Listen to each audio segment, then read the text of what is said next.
반갑습니다. 지금 현재 부산 체육고등학교에서 근무하고 있는 김재우라고 합니다.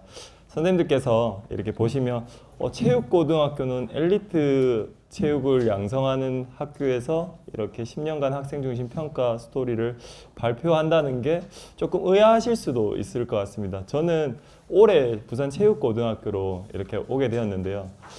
더 큰 장점일 수도 있을 것 같아요. 왜냐하면 엘리트 체육을 담당하고 있는 눈에서 전과 체육을 하고 있는 일반 중학교, 고등학교의 모습들을 더욱더 선명하게 볼 수 있는 계기가 될 수 있다고 생각을 하거든요.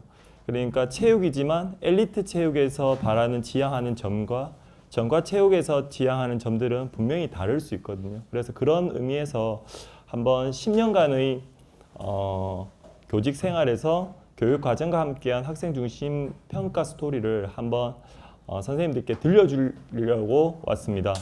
5년 전에 저희가 대전에서 이렇게 한번 발표를 드렸는데요. 그때 이렇게 발표를 준비하면 어떤 느낌이냐면요. 지금 한 20분에서 한 30분 정도 선생님들께서 발표를 준비를 하시거든요. 그러면 평가를 받는 것 같아요. 평가를. 그래서 누가 발표를 잘했니? 누가 발표를 못했니? 이렇게 평가를 받는 것 같아서 그때는 정말 긴장한 가운데서 이렇게 출발 준비선에 서서 색다른 그리고 파격적인 선생님들께 들려드리고 싶은 얘기들을 막 숨도 안 쉬고 이렇게 20분간 30분간 떠들었던 것 같은데요. 그리고 나서 선생님들께 여쭤보면 발표 잘한 것 같은데 하나도 기억이 안 나.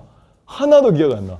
이런 말씀을 하시더라고요. 그래서 오늘은 조금 여유 있게 선생님들께서 10년간의 이야기 속에서 선생님들과 같은 생각이 있다라고 하면 공감해 주시고 저 부분에 대해서 조금 보완이 필요한 점이 있으시다면 개인적으로 조금 말씀해 주시면 또 그런 과정 속에서도 선생님과 그리고 저의 성장이 같이 도모되지 않을까 생각이 됩니다.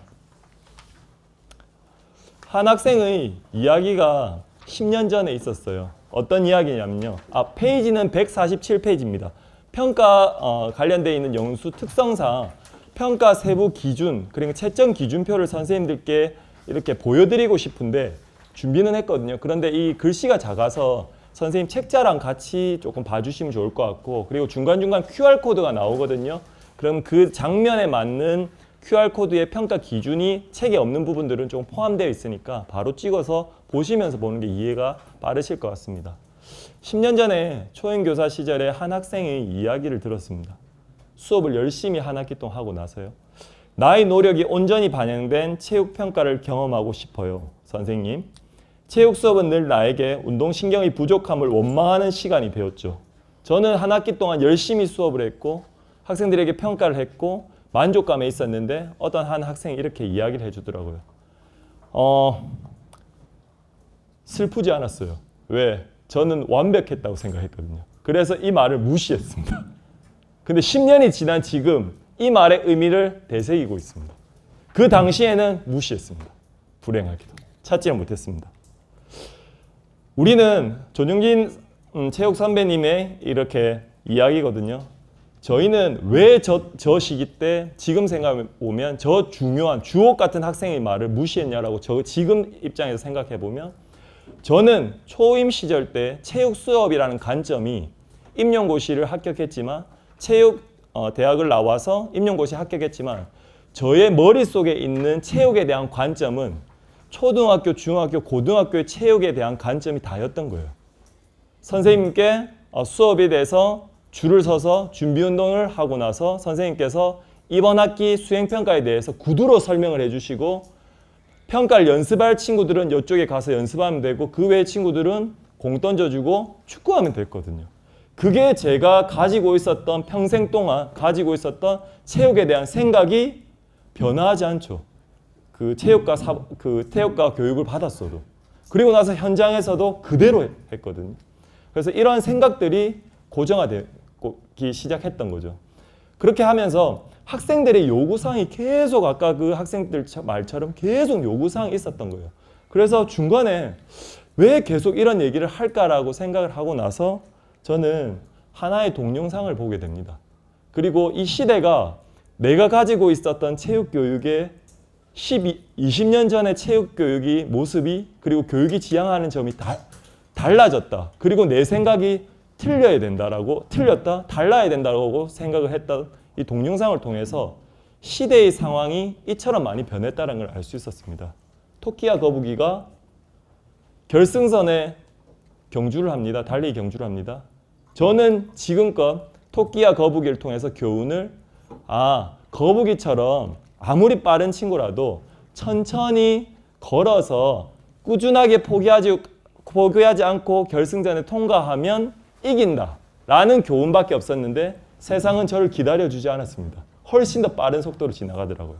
한번 보시면서 같이 공감하실 수 있도록 하겠습니다.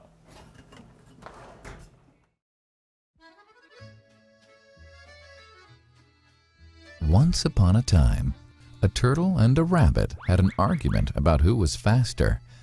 They decided to settle the argument with a race.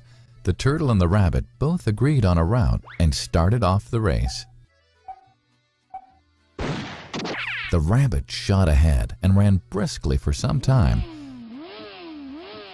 Then, seeing he was far ahead of the turtle, he thought he'd sit under a tree for some time and relax before continuing the race. He sat under the tree and soon fell asleep. The turtle, plodding on, overtook him and soon finished the race. Emerging as the undisputed champ, the rabbit woke up and realized that he'd lost the race.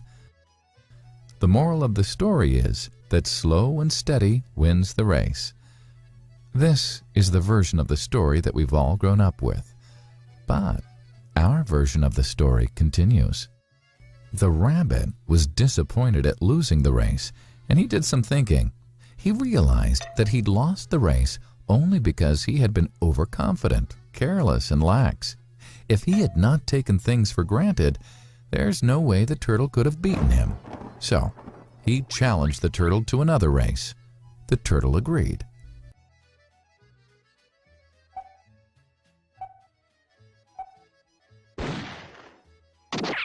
This time, the rabbit went all out and ran without stopping from start to finish.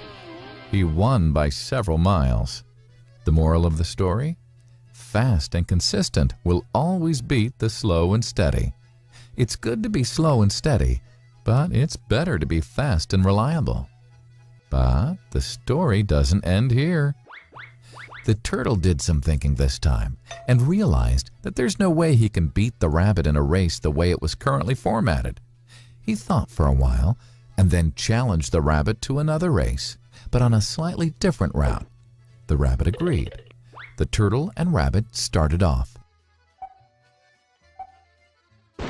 In keeping with his self-made commitment to be consistently fast, the rabbit took off and ran at top speed until he came to a broad river. The finishing line was a couple of kilometers on the other side of the river. The rabbit sat there, wondering what to do. In the meantime, the turtle trundled along, got into the river, swam to the opposite bank, continued walking, and finished the race. The moral of the story? First, identify your core competency and then change the playing field to suit your core competency. The story still hasn't ended. The turtle and rabbit by this time had become pretty good friends, and they did some thinking together. Both realized that the last race could have been run much better. So, the turtle and rabbit decided to do the last race again, but to run as a team this time. They started off, and this time the rabbit carried the turtle till the riverbank. There, the turtle took over and swam across with the rabbit on his back. On the opposite bank, the rabbit again carried the turtle, and they reached the finishing line together. Both the turtle and rabbit felt a greater sense of satisfaction than they'd felt earlier. The moral of the story? It's good to be individually brilliant and to have strong core competencies, but unless you're able to work in a team and harness each other's core competencies, you'll always perform below par because there will always be situations at which you'll do poorly and someone else does well. Teamwork is mainly about situational leadership, letting the person with the relevant core competency for a situation take leadership. And that is the end of the story. 영상 보셨나요? 제가 오늘 말씀드리고 싶은 부분이 끝났습니다. 2007 체육과 교육과정이 적용될 당시에 학생들이 상대평가에 대한 개념으로 능력 있는 친구들이 1등만 하는 중심의 평가 체제가 있었습니다. 그리고 나서 2009 체육과 교육과정이 개정될 당시 성취평가제가 도입되었습니다. 그때는 획기적인 변화였습니다. 절대평가에 대한 준거에 의해서 너도 승리자가 될 수 있고 나도 승리자가 될 수 있고 함께 승리자가 될 수 있다는 교육개혁이 변했습니다. 그리고 2015 개정 교육과정 때는 과정중심 평가라고 해서 승리를 담보로 그 과정에서 윤택한 아이들에게 높은 점수를 줄 수 있도록 그 과정의 필요성에 대해서 강조했습니다. 그리고 나서 2022 개정 교육과정에 와서는 그 평가를 통해서 학생들이 삶에 역경이 일어났을 때 다양한 삶의 맥락들 속에서도 이 교과를 통해서 할 수 있는 능력과 역량을 길러줄 수 있는 그런 평가와 수업이 만들어져야 된다. 그게 평가가 가지고 있는 교육과정의 흐름입니다. 선생님들께 동영상을 보여드린 이유가요. 그래서 선생님들께서는 이 부분만 오늘 제가 말씀드리고 싶은 부분에 대해서 공감하신다면 현장에서 선생님들께서 가지고 계신 역량으로 마음껏 역량을 발휘하실 수 있다고 생각을 합니다. 10년 전 처음 경험한 제가 수립한 평가 계획입니다. 선생님 보시면 이상하죠?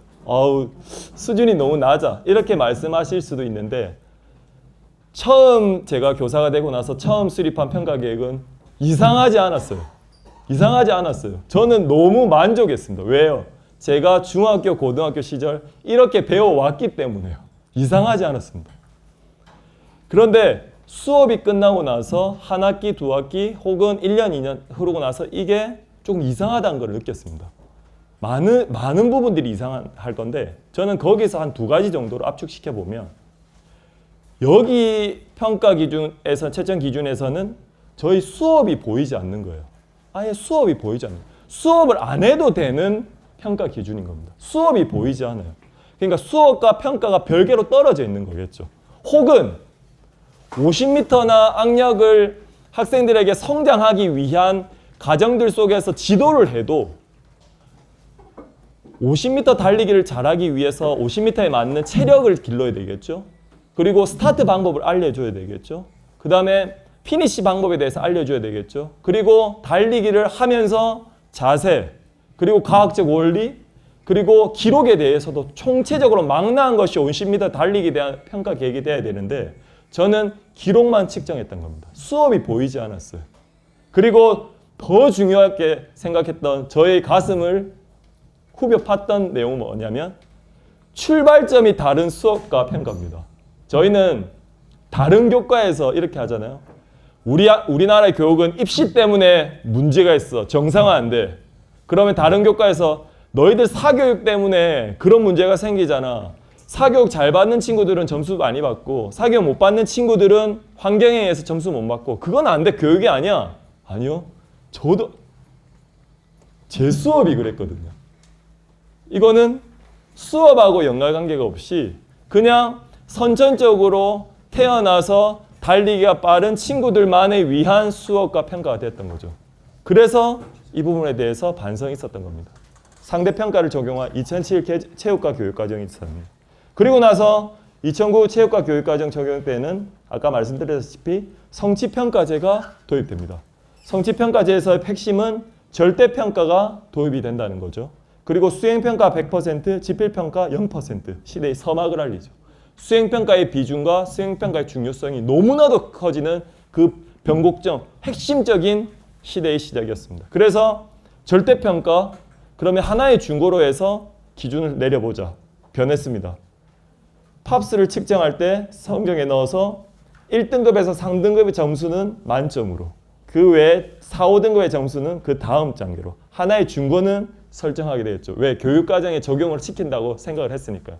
근데 이것만으로는 부족했습니다. 그래서 체력 측정뿐만 아니라 학생들의 평가, 배우는 내용에 대한 다양성을 한번 추구해보자라고 해서 체력 증진을 습관하기 위한 포트폴리오를 작성하게끔 했습니다. 그리고 체력 증진을 생활을 위해서 아침 줄넘기 활동을 했거든요. 아침 줄넘기 활동 참여율로 평가 계획을 떴습니다. 그런데 이상하죠.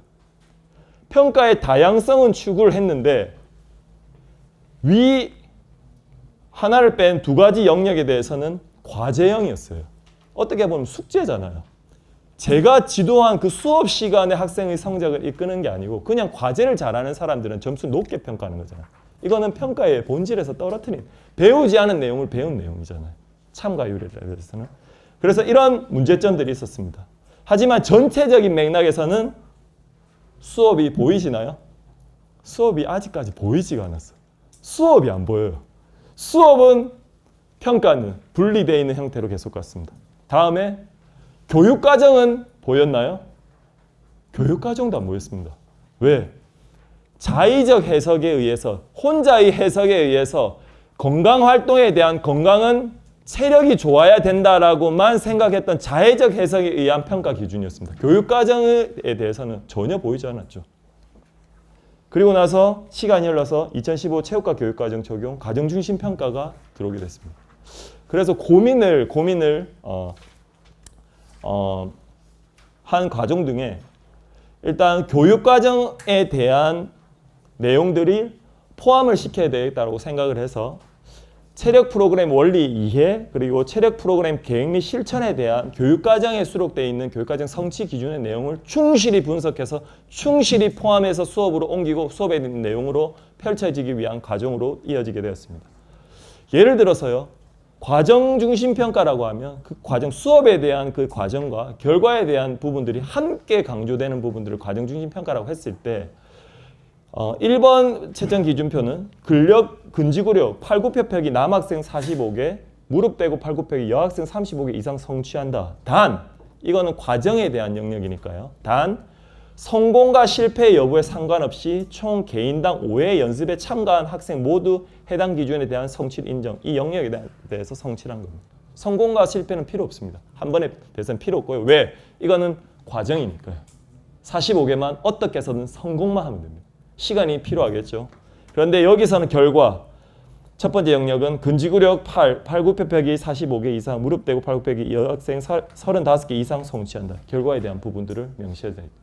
이 부분은 수업으로 계속적으로 진행되는 부분들입니다. 수업에서 어떠한 순간 이 기준만 넘으면 되는 겁니다. 조금씩 뭐가 보이나요, 학생이? 수업이 조금씩 보이기 시작합니다. 그리고 학생들이 체크리스트로 학생들이 과정들을 기록해 가겠죠. 그러면서 수업 과정이 한눈에 보이는 평가의 다양화가 이루어진 겁니다. 그리고 개인 체력 프로그램 계획 및 실천 과정을 활동 보고서로 구체적으로 작성하고 분석하고 평가하는 그런 과정들로 이어지게 되었죠.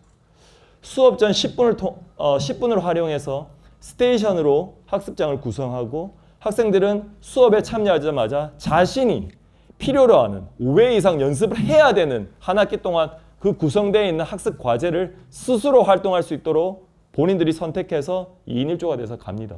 그리고 나서 학생들이 교사를 찾아와서 확인을 받습니다. 어떤 활동을 했다라고. 그러면 저에게 스티커를 받습니다. 스스로 자신의 그 많은 건강체력 요소들에 대한 활동 과정들을 스티커로 채워나가게 됩니다. 그리고 나서 마지막에 혹은 성취가 되는 친구들이 교사한테 찾아와서 결과에 대한 과정까지 받습니다. 누구는 오늘 성취할 수 있습니다. 누구는 2주 후에, 누구는 4주 후에, 누구는 한 학기 끝에 성취할 수 있습니다. 우리는 다 성취했습니다. 그리고 더 높은 성취를 위하는 친구들은 더 높은 과제를 수행하는 됩니다. 모두 다 성취자가 되는 거니까요. 중간중간에 캘리그라피를 통해서 건강 체력에 대한 동기도 계속적으로 부여했고요. 평가에도 넣는 거고요. 그런데 이 캘리그라피를 예쁘게 그렸다 만점, 예쁘게 그리지 못했다 최하점이 아니라 의미를 잘 이해하고 자신을 응원할 수 있는 캘리그라피만 그렸으면 그릴 수 있다라고 해서 채점 기준 하나로 성취를 한 거라고 보시면 됩니다. 그리고 만다르타 학습 기법을 통해서 건강이라는 주제로 목표 설정 기법을 통해서 진행했고요. 그리고 결과 분석, 건강 관리에 대한 계획과 실행 평가에 대한 결과를 스스로 분석할 수 있었습니다. 그런데 이런 활동이 학생들에게 활동지를 잘 적어서 의미 있는 게 아니고 건강활동이라는 동일한 저는 과제들을 학생들한테 모든 30명의 학생들한테 부여를 했는데 교사가 평가와 이런 부분들이 다양화하지 않고 수량적으로 학생들에 대한 수량적으로만 저희가 접근을 한다고 하면 그냥 학생들이 건강 체력이 증진되었겠지라고만 축축하고 그냥 수업이 마무리될 것입니다. 그런데 이런 과정들을 수업에서 확인 과정을 통해서 평가로 넣음으로 해내가지고 어떤 학생은 건강활동을 함으로 해서 정신적인 변화가 있었습니다. 정신이 우울증에서 신나고 활력이 넘치는 건강활동을 통해서 있는 학생, 어떤 학생은 신체적인 변화, 키가 작았는데 키가 커졌다는 학생, 어떤 학생은 건강생활 습관, 잠을 잘 자다가 못 일어났는데 개운하게 일어났다는 학생, 어떤 학생은 운동 기능이 향상되었다는 학생. 만약에 이 과정이 없었다면, 수업과 평가 계획에 이 과정이 없었다면 저는 건강활동을 하면 그냥 학생이 일반적으로 건강해지겠지라고 생각했겠지 이러한 세부적인 내용에 대해서 알지 못했을 겁니다. 그러면 학생들에게 피드백의 내용도 아주 구체적으로 되겠죠. 이런 부분들까지 진행이 되어서 조금 긍정적으로 보고 있었으나 학습 활동을 관리하는 형태입니다. 이런 부분들이 진행이 되어 있어서 학생들이 역량과 성장에 대해서 도움을 준다라고 생각하고 있었으나 거기서 아직 끝나는 게 아니었더라고요. 왜냐하면 한번 돌아가 볼게요. 여기에 오래 달리기 걷기에 대해 심폐지구를 기르고 싶었어요. 과정 영역에서 남학생 1.6km, 여학생 1.2km 오래 달리기 걷기를 남학생 8분, 여학생 7분 30초 성취한다. 성공과 실패 상관없이 5회 이상 연습한 학생 모두 인정 과정, 그 다음에 결과에 대한 부분들이 나눠서 했는데 궁금하더라고요. 과연 5번을 30명의 학생들이 다 뛰었어요. 그러면 동일하게 제가 생각한 기준 정도로 학생들이 전부 다 성장하고 과정을 올라왔을까? 아니요. 저는 아니라고 생각이 들더라고요. 왜냐하면요. 수업 전략이나 이런 평가 계획이 더욱더 세밀하게 되면 될수록 저는 학생의 성장을 맞춤식으로 개개인별로 더 끌어올릴 수 있다고 생각했어요. 그런데 그 시점에 어떤 교육과정이 발표가 되었냐면 2022 개정 교육과정이 발표됐습니다. 너무나도 소름 끼쳤습니다. 어떤 부분이요? 깊이 있는 학습을 위한 평가의 세분화, 삶과 연계한 학습을 위한 평가의 다양화 이런 부분들이 들어오기 시작했더라고요. 그게 무슨 말이냐면 이 부분 그 QR코드 찍으시면 이 부분이 보일 겁니다. 깊이 있는 학습이라는 부분들이 정말 학생의 성장을 맞춤식으로 개개인별로의 그 상황이 다르게끔 학생들을 수업 안에서 이끌 수 있을까? 불가능하다고 생각했는데 그게 가능하겠더라고요. 어떤 부분들을 통해서 수업 과제의 세분화와 평가 기준의 세분화를 통해서 가능해지겠더라고요. 그래서 작년 1년 동안 학생들이 가장 현장에서 힘들어하는 그리고 체육교사가 가장 기피하는 오래 달리기를 1년 동안 마라톤을 주제로 해서 수업을 해봤습니다. 불가능하다고 생각했어요. 그런데 가능할 수 있겠구나라고 생각이 들더라고요. 평가 계획은 이렇게 세부적으로 세웠습니다. 그런데 이 부분은 조금 이따 설명드리고요. 우리는 마라톤을 접근을 할 때 고정관념이에요. 1.5km를 7분 30초 혹은 6분에 들어와야 된다라고 전부 다 저희는 생각해요. 그리고 나서 학생들에게 1.5km를 무조건 달리고 6분 안에 들어오게끔 몇 번을 하면 애들이 성장한다고 생각하는데 아니더라고요. 아이들은 오래 달리기에 대한 개념부터 조금 넓혀줘야 된다고 생각을 했거든요. 그래서 전략을 4개를 세웠습니다. 하나는 평가 계획에 다 들어가 있는 내용이고요. 수업 전략 1은 시간과 거리와 관계없이 그냥 구애받지 않고 개인 체력 수준에 따라 가지고 운동장을 그냥 도는 겁니다. 아주 자연스럽게. 그리고 나서 몇 차시 정도 진행을 하고 평가 계획에 대한 성취 수준을 진단받죠. 그리고 나서 수업 2번째 전략은 거리와 시간에 대한 개념으로 전략을 바꿔갔는데요. 2번째 수업 전략은 거리에는 구애받지 얼마만큼 거리를 갖는지에 대해서는 상관없이 그냥 1분 동안만 뛰기. 1분 뛰고 그냥 들어가는 겁니다. 3분 뛰고 들어가는 겁니다. 4분 뛰고 레벨 1부터 6까지 15분까지 지속. 천천히 뛰어도 됩니다. 빨리 뛰어도 되고요. 본인들이 알아서 됩니다. 단 1분 동안은 띄워줘야 돼요. 요 정도라도. 평가 계획이 다 들어갑니다. 어떤 친구는 여기에서 막힐 겁니다. 어떤 친구는 여기에서 막힐 겁니다. 어떤 친구는 여기를 성취하지 못할 겁니다. 다 다르거든. 하지만 여기는 성취하고 있다는 거죠. 각 개인마다. 그리고 나서 수업 전략 세 번째는 시간에 이제 구애받지 않고 거리 동안에 천천히 달려도 돼요. 거리까지만 그냥 가면 되는 겁니다. 시간에 구애받지 않고 속도는 다르지만 거리에 정해진 거리까지 한 번에 갈 수 있는 능력. 그리고 레벨 1부터 6까지. 그리고 나서 이제서야 마지막 수업 전략 4. 정해진 거리를 정해진 시간 내에 달려야 된다.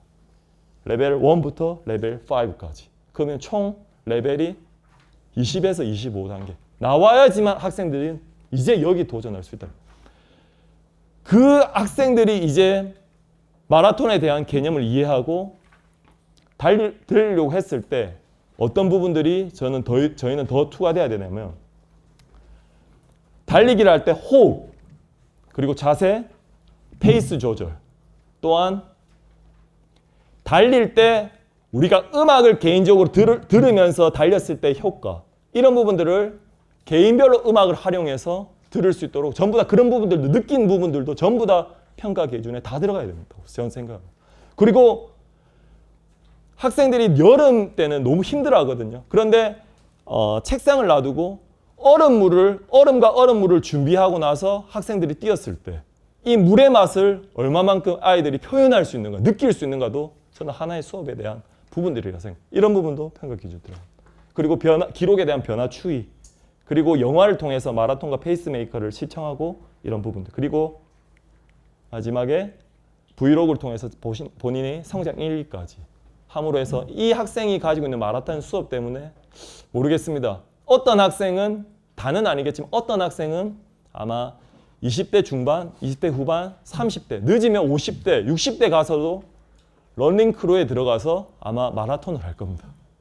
한 명이라도. 그러면 조금 기대가 되지 않을까라는 생각을 한번 해보고요.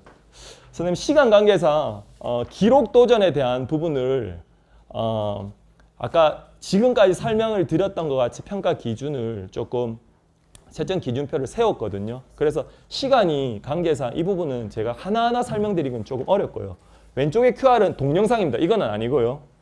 그 동영상이기 때문에 아니고요. 이 부분만 딱 설명드릴게요. 성취 기준 중심의 교육과정의 성취 기준이 기반이 돼서 수업과 평가가 이루어진다고 배웠을 때 2015 개정 교육과정 중심입니다. 그럼 성취 기준을 우리는 어떻게 지금 접근하고 있는 것인가? 네 가지의 기록 도전에 대한 양궁 수업을 하기 위한 기록 도전이라고 했을 때 성취 기준이 4개가 있으면 이 4개로 그냥 볼 것인가? 아니요, 저는 그게 아니라고 생각합니다. 성취 기준을 분석해보면 기록 스포츠 역사 하나, 특성 슬래시 경기 유형 슬래시 인물 슬래시 기록 슬래시 사건 감상 및 분석 슬래시 경기 기능 슬래시 과학적 원리 슬래시 적용 슬래시 운동 수행 문제적인 분석 및 해결 슬래시 성취 기준 분석하면 저는 15개로 내용했지만 20개, 25개까지 나올 수 있거든요. 그 정도로 성취 기준에 대한 분석이 먼저 들어가고 거기서 수업, 평가로 연계관계가 있어야 되지 않겠는가라는 생각을 저는 10년 동안 그 과정 속에서 살았던 것 같습니다. 여기 QR코드를 찍어주시면 아마 기록형 스포츠 양궁을 중심으로 한 평가 기준하고 채점 기준이 쭉 나와 있을 겁니다. 거기서 더 보태면 되실 거고요. 그 평가 기준의 그 방향은 그렇습니다. 학생에게 부담 없이 학생이 패스와 페일 했는가 안 했는가에 대한 학생들의 부담을 줄여주면서 학습의 효과를 올리고 학습 활동을 다양화시키는 데 중점을 뒀기 때문에 훨씬 더 선생님들께서 편안하게 채점하실 수 있고 훨씬 더 다양한 형태로 수업을 진행할 수 있는 그런 형태로 구성이 되어 왔던 것 같습니다. 이제 마무리를 조금 하겠습니다. 수업이 끝나고 학생들이 소감문을 쓸 때 이렇게 이야기를 하더라고요. 양궁 수업을 하고 나서 이런 걸 쓰더라고요. 그대와 나의 두근거림, 밀고 당기는 떨림, 끝을 알면서도 놓지 못하는 하지만 끝내놓을 줄 아는 용기, 그리고 도전. 그 제목이 첫 화살 시를 놓는 오늘 화살과 나의 관계 중에서라고 제목을 붙였습니다. 떨리거든요.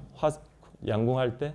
그때의 이런 느낌과 이런 느낌을 통해서 용기와 도전이라는 가치를 배우고 이 학생이 그걸 통해 가지고 삶을 절목시킬 수 있는 그 과정들 속에서 체육교과가 어떠한 필요성이 있는지, 책무가 무엇인지에 대해서 한번 느껴봤습니다. 10년 전에 받았던 친구들의 이 이야기는 비록 저의 경험에 의해서 의미 없게 받아들였지만 지금은 10년 뒤 이 모습을 보니까 정말 의미 있는 그 말이었다고 생각을 하거든요. 지금 제가 가지고 있는 10년간의 평가 기록이 그리고 나아가야 할 평가 기록이 완벽하다고는 저는 생각하지 않습니다. 변해야 되거든요. 왜냐하면 제가 변해야 된다고 느껴야 되기 때문에 변하는 게 아니고 시대를 변할 것이고 그 시대를 살고 있는 학생이 변하기 때문에 제가 평가와 수업이 변해야 된다고 생각을 하거든요. 그래서 이런 부분들을 완벽하게 생각하지 않고 항상 자기 객관화, 자기를 주관적인 자의적 해석을 하지 않고 자기 객관화의 관점에서 수업과 평가를 바라보고 조금 더 노력을 해봐야 되겠다는 결론, 그리고 많은 선생님들과 이런 부분들을 공유하고 소통하고 다시금 다 함께 성장할 수 있는 기회의 발판이 되었으면 좋겠습니다. 긴 시간 이렇게 발표를 하지 못했지만 조금 질문 있으시거나 하시는 선생님께서는 나중에 수업 마치시고 마무리할 수 있도록 그렇게 하겠습니다. 발표 들어주셔서 감사합니다.